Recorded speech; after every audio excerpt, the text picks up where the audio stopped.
Les amis, installez-vous bien, parce que ce qu'on va analyser aujourd'hui, ce n'est pas une petite rumeur mercato. C'est potentiellement le transfert qui peut totalement redessiner le FC Barcelone version 2026 à 2027. Selon plusieurs rapports sortis ces derniers jours, notamment en Argentine, Julián Álvarez aurait choisi le FC Barcelone comme prochaine destination après la Coupe du Monde 2026. Je répète, il aurait donné sa priorité au Barça. Mais attention, on va prendre le temps de bien comprendre la situation. Parce que dans ce dossier, il y a du rêve, de la stratégie, de la pression financière et beaucoup de complexité. Première chose, d'où vient l'information? Le 19 février 2026, le journaliste argentin Hugo Balasson explique que Julián Álvarez considérerait son cycle à l'Atlético de Madrid comme terminé. Pourquoi? Parce qu'il voudrait rejoindre une équipe capable de gagner des titres majeurs. Et là, on peut s'arrêter 2 secondes. L'Atlético reste compétitif. Mais ce n'est pas le club qui domine l'Europe. Et dans la tête d'un joueur de 26 ans, champion du monde, qui veut continuer à écrire son histoire, le projet sportif devient prioritaire. Pourquoi le Barça? Déjà, il connaît la Liga. Il est déjà adapté au championnat espagnol. Pas besoin de période d'adaptation. Pas besoin de découvrir un nouveau style. Ensuite, il y a la question Lewandowski. Robert Lewandowski est en fin de cycle. Même s'il reste performant, le Barça prépare l'après. Et Álvarez correspond parfaitement au profil moderne. Mobile, capable de décrocher, capable de presser, capable de jouer en soutien, capable d'être décisif dans les grands matchs. Et surtout, il a ce mental argentin de compétiteur. Regardons ses chiffres cette saison. En Liga, 24 matchs, 7 buts, 3 passes décisives. En Ligue des Champions, 8 matchs, 5 buts, 3 passes. Total, 13 buts, 7 passes en 32 matchs. Alors oui, ce ne sont pas des statistiques Ballon d'Or. Mais ce sont des statistiques solides. Et surtout, il répond présent en Ligue des Champions. Et ça, c'est un détail important. Parce que le Barça veut redevenir une équipe qui pèse en Europe. Maintenant, parlons du vrai problème. L'argent. Álvarez est sous contrat jusqu'en 2030. L'Atlético ne va pas le laisser partir facilement. Les montants évoqués, minimum 70 millions. Certains parlent de plus de 100 millions d'euros. Et là, il faut être honnête. L'Atlético ne vendra pas un joueur important à un rival direct à prix cassé. C'est impossible.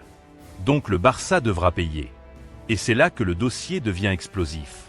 Le fair play financier. Le FC Barcelone n'est pas encore totalement stabilisé financièrement. La Liga surveille les comptes.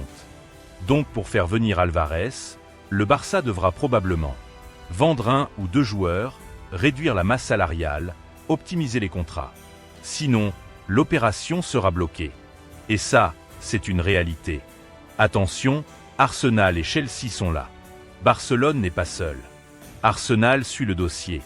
Chelsea aussi. Et financièrement, ces clubs peuvent payer plus vite. Mais selon les informations actuelles, Álvarez donnerait la priorité au Barça. Pourquoi? Parce qu'il veut rester en Espagne. Parce qu'il veut un projet sportif stable. Parce qu'il voit peut-être le Barça comme une équipe en reconstruction ascendante. Mais encore une fois, aucun contrat n'est signé. Et dans le football moderne, tant que rien n'est signé, tout peut changer en une semaine. Mais la vraie question, est-ce que le Barça doit mettre 80, 90, voire 100 millions sur Álvarez? Ou est-ce que cet argent doit être utilisé ailleurs?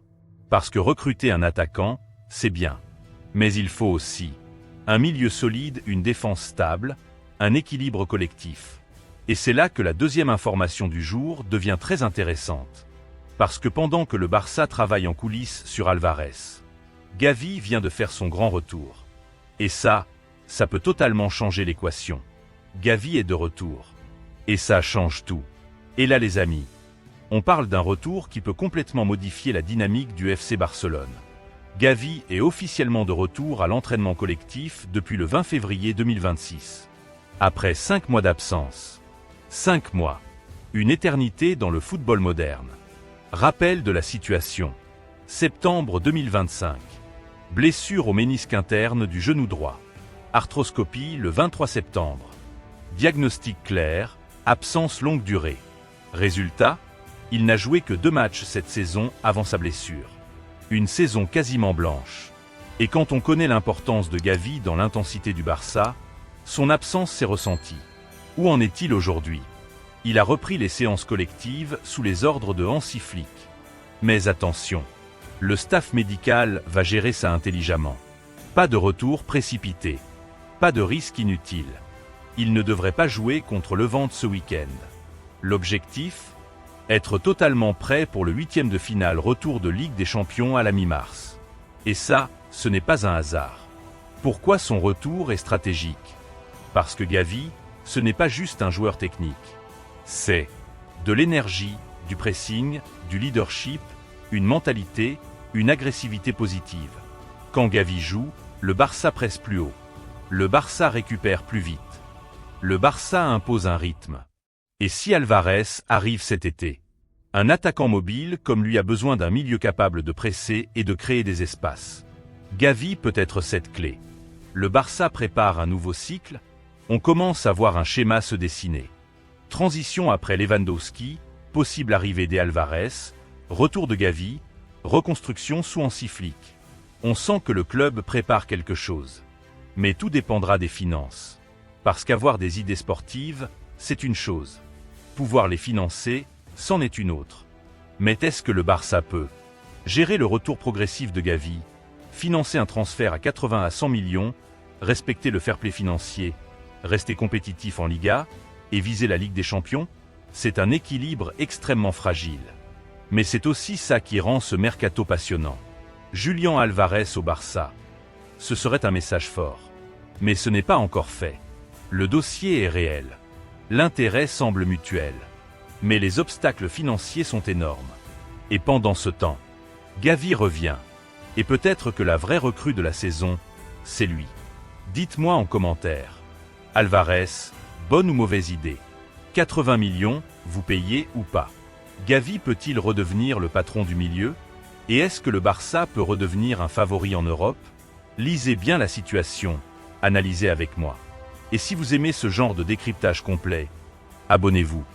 On continue à construire une communauté qui parle de 100% des actualités de notre club, le FC Barcelone. On se retrouve très vite les amis et prenez soin de vous.